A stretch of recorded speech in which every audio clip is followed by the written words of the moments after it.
Hi there, welcome to Good Sithkeeping. Today I'm going to show you how I turned these plastic walls into these painted, rusty, old looking walls. These plastic pieces I ordered from Amazon. I had to order a 14-piece set and an additional 4 pieces to cover the area that I'm making. These pieces are intended to use for like a Dungeons and Dragons type game set, but I'm using them for something else. So I use a Dremel to scrape off all the little skulls. You'll see later that that actually adds to the texture and kind of worn look that we're trying to achieve.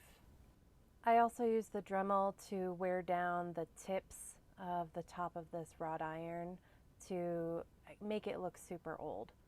I also wanted to show you that these pieces line up pretty well.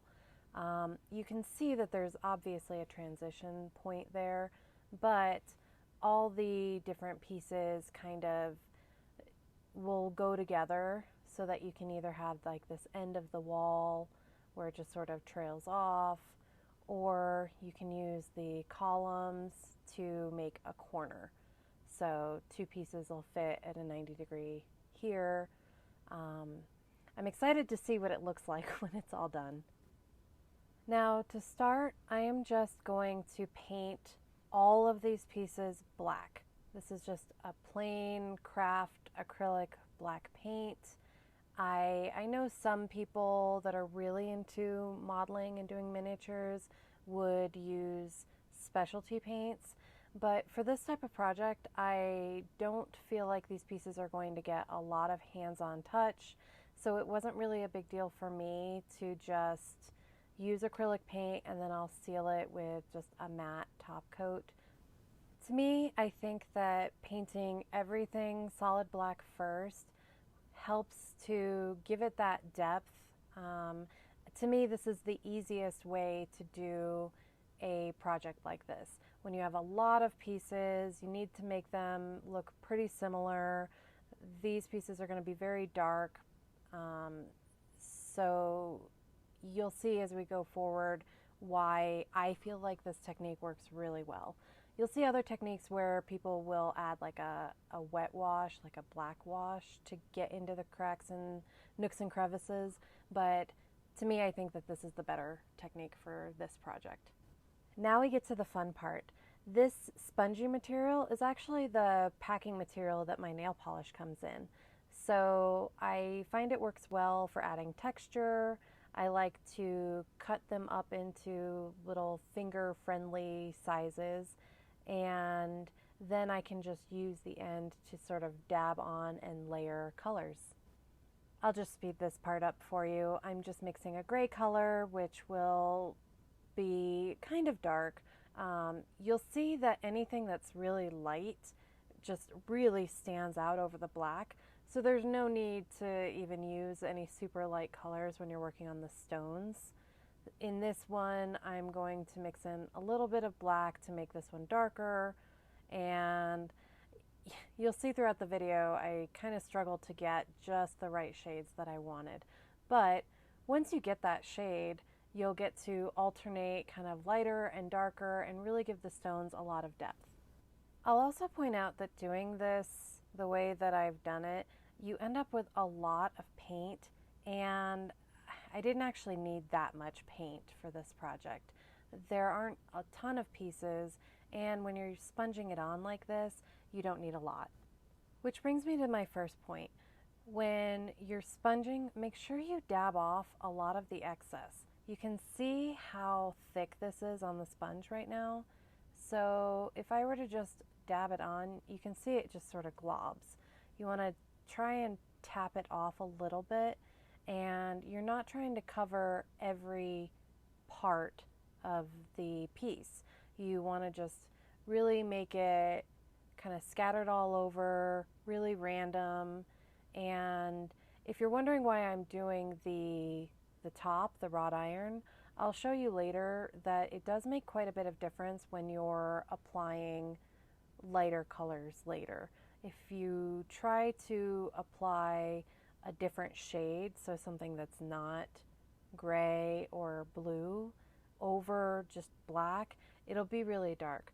So applying the lighter color on the wrought iron will help my project later. And I'll do kind of a control piece to show you. I'm going to super speed this part right here. It's kind of bad footage, and also it's not terribly satisfying to see this first base layer, but once you start layering over it, I promise it will look really cool. This is what the initial base looks like, and I'm going to go ahead and cut off the dry end of my sponge so I have a new fresh sponge to work with. And you can see I've mixed up a new color. This one has a little bit more brown and grayish to it, so it's a different tone altogether. Once again, you want to make sure that you dab off any excess, and you want to have a really light hand in your application. I'm just going to show you one piece so that you can kind of see how I'm maybe trying to texture it a little differently than the first layer. So you want to tap this on here in such a way that you can still see the color underneath, but you're also adding more color, maybe covering up a bit more black and allowing the different colors to peek through here and there. This was so hard to get a good focus on, but you can start to see that there's different texture and tone happening here. In this case, I would say more is more. So you want to let these dry in between each layer, and as you keep changing up the different tones of the paint that you're applying, you'll start to see more and more of that texture. Please note that I am only working on the stones right now. I am not working on the wrought iron, which will be a different color. I just love the way this looks as you start to add more color and more texture. I keep saying texture, but you know what I mean. I wanted to show you a bit of the difference between this black piece, which I did not add that base gray to. I have not added it to the wrought iron, and this is more of the like grayish color in one layer. And to me, you can see a pretty notable difference between the piece that doesn't have two layers of two different colors compared to one layer of color. Even in this footage, you can see one has more depth and it looks a little bit more realistic. And once again, let's go ahead and super speed through this. I do the same technique on both sides. For this project that I'm working on, the idea is going to be that one side is kind of in shadow more than the other side. So I decided to add some kind of dark mossy green to one side of the fence and not add it to the other.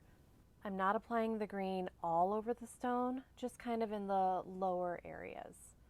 And I decided that I thought I smudged it on too much, so I went ahead and added a little bit of black to kind of break it up a bit, and then I made this gross kind of pinkish gray color.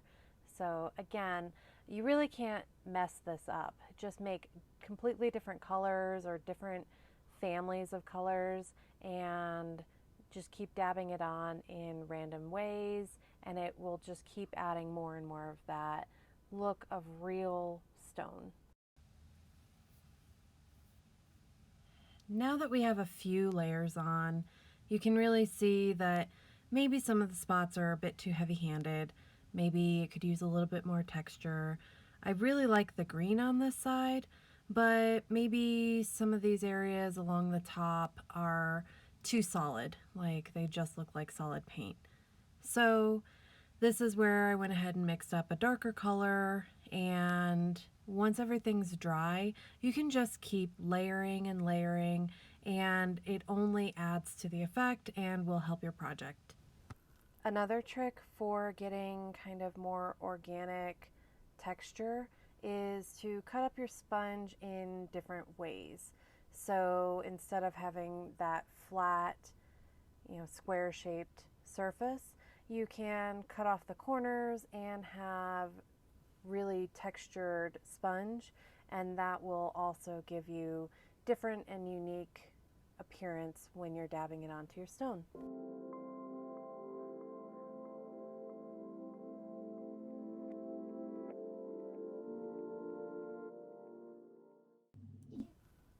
Now we're going to go ahead and mix the color for the wrought iron. And the technique is essentially going to be the same. With this, I wanted to kind of build from like the darker color out to the lighter color. Whereas with the stone, we sort of went light, dark, and this isn't going to be nearly as many layers. And wrought iron can have so many different appearances. Sometimes you have that like blue patina look to it. Sometimes it's just pure black. I wanted this to be more of a rusty old fence.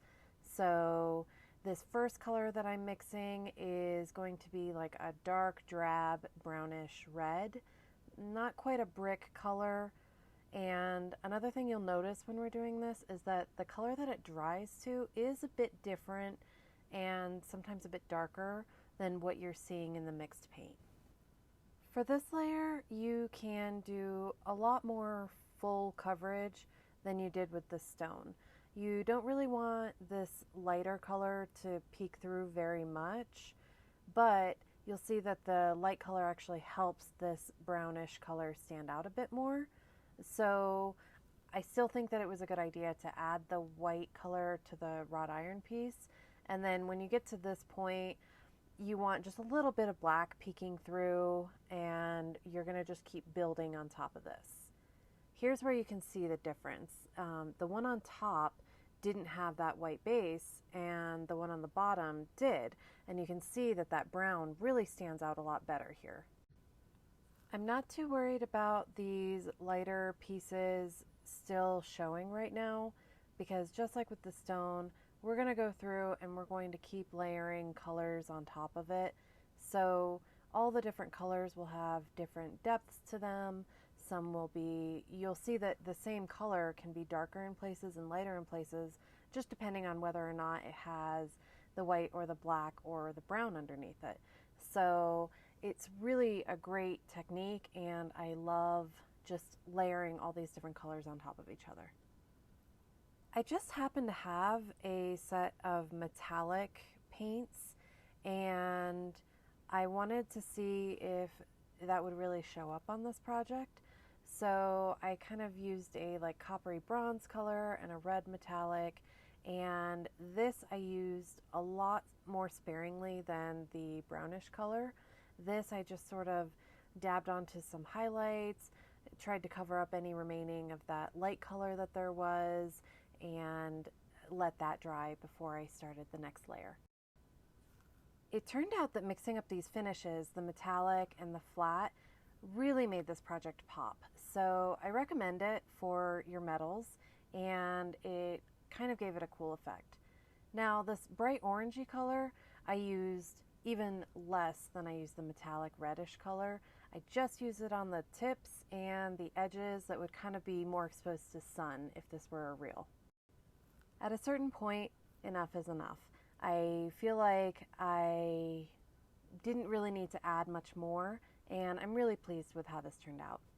If you would like to see what I'm using these for, then please like and subscribe to my channel, and one of my next videos will be adding these to a miniature set that I've been working on for a little while.